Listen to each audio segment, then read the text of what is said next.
Hello there, boys and girls. Anthony Monjaro here.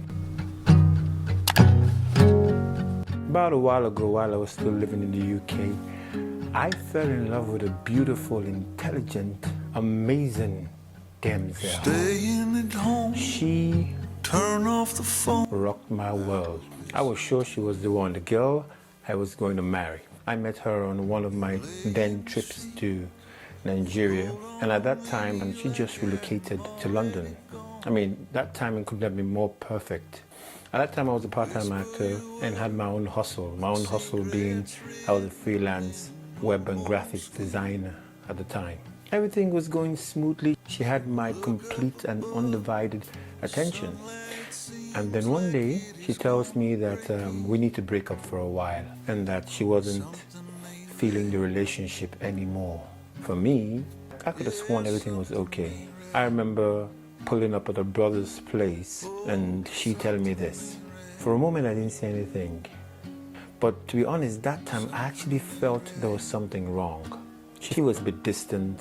Every little thing she would snap, you know. I just kind of felt there was something not right. I just hoped that everything would be okay. Or she was going through something. I didn't know. I just hoped that everything, you know, when you're in love and everything, you just feel that, okay, it's just through a moment and she'll pass through that phase. And when she actually said that to me, it didn't really come to me as a shock. I just kind of felt it before, but I had this very sad feeling, you know, when she told me. Apparently, she was seeing somebody else. And a friend had actually called me to tell me that he had seen her with this guy together holding hands, and he didn't know what to make of it. But I kind of just put it past. You know that thing where you don't want to confront the person you're with because you're afraid that the outcome might be something that you don't want. So you just kind of leave it and hope that it goes away. You know, it's funny because I actually took her to the show where she met this guy. She didn't want to go. I kind of begged her, let's just go have some fun for a change, you know. And she followed me. And what was even more spooky, I actually met my ex-girlfriend there. And because I didn't want both of them to meet, or I didn't want to create an awkward situation, I kind of excused myself. I went around and went to go and talk to her, you know, and it was around the end of the show. I said my goodbye and I doubled back to go and look for her. Now, little did I know that she had actually exchanged numbers with this guy. The irony of life. Back to the story. Now, before I dropped her off, she said I was a nice guy and that we can still be friends.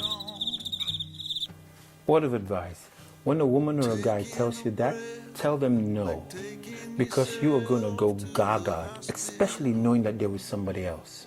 Even if you're going to still be friends, the wound is still fresh. You cannot be friends with this person with that kind of load on your head. The relationship is still fresh.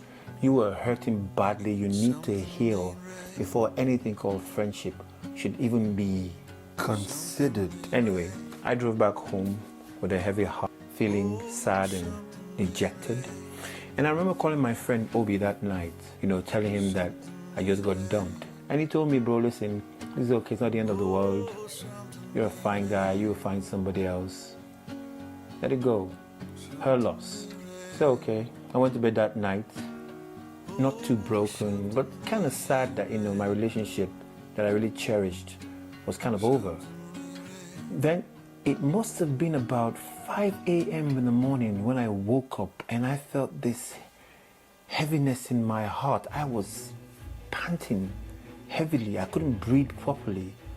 I got out of bed. I was walking around the house. I walked back and forth, trying to stretch, just be able to breathe. And I found myself hyperventilating. I started to panic. I suddenly started to cry and then felt this heaviness. All I could think about was her. And I remember her saying, actually, the reason why she wanted to break up was because I wasn't stable. I didn't have a job. I had my hustle. I was earning money, but it was not stable enough for her. That was her excuse. I remember calling Obi and practically bawling over the phone, telling him how much I miss her and how much I needed to call her. And he told me, he said, listen, Tony, don't call her. I said, I had to call her. I needed to speak with her. Then he said, okay, call her. And I remember saying, I can't call her. I mean, look, I was just contradicting myself. I didn't know what I was talking about. Oh man, he tried to calm me down and everything. Eventually I got off the phone, and later in the day I called her. I mean, I did take her up on the offer that, you know, we could still be friends, which was a totally bad idea. And then somehow in my head, I got the idea that maybe I could fix this. Since the problem was me not having a job, maybe if I got a job, she'll feel more comfortable, more stable, or feel that yes, okay, I'll be more of a 9-to-5 stable kind of guy. Fine, I'll get a job. I remember going through a series of applications, calling everyone and everywhere, and going to job centers looking for a job.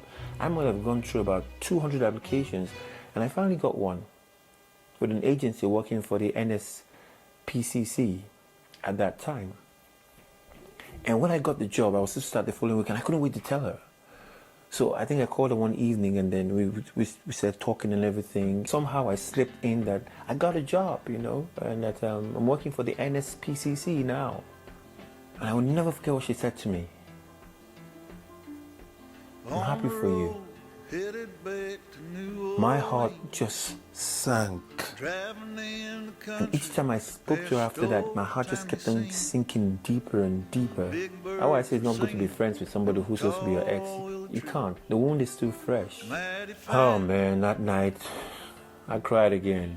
I mean, I cried so much just from that heartbreak. That was I would say my first real heartbreak. So me handling it then was hard. And it's always the same for every heartbreak. The first time, it's always very hard. How you deal with it is what makes you actually stronger against the next time it ever happens, because heartbreaks will happen over and over again. That's guaranteed. I kind of allowed myself linger in that quagmire. I don't even remember for how long. See, when someone breaks up with you, whether you guys end up as friends, it can be at that moment. Maybe later, yes. Now, I am probably friends, or would I say cordial with her, and I don't hold any grudge or anything towards her. I could say we're friends now because we have moved on. It's been so long that now I don't feel anything. It's one of those things. And by the way, she went on to marry the guy a few months later. So I guess I was a portal of her finding her soulmate. That's the economics of the world, I guess. You use somebody to find somebody else, and I guess they're happy now.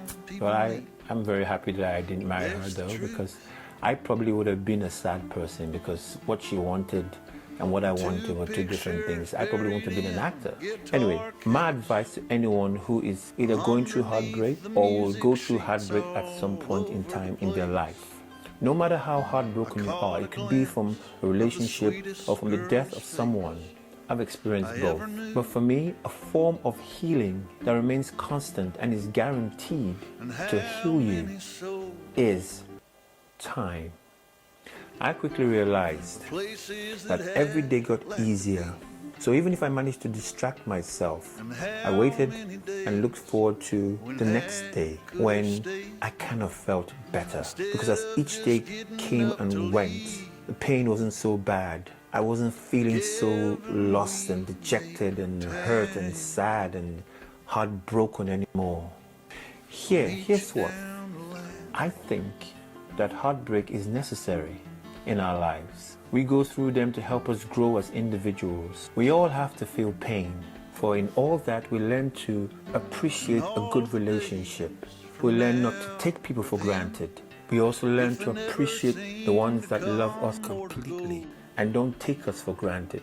Life is beautiful.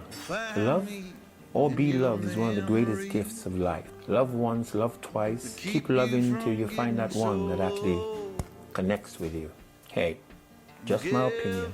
What I know, I've only been hurt once or twice. Till next time, boys and girls, if you haven't already subscribed, go and hit that button, subscribe, like, share this video. For now, adios, folks. We go through them to help us grow as individuals. Yo, I'm telling you that there ain't no way. Yeah, go on, don't worry. Go do your thing. I'm not gonna be begging you to stay. So maybe if you ask me yesterday, We all have to feel pain. differently, things are different. Knew me. That's not gonna happen. That's not gonna happen. That's not gonna happen.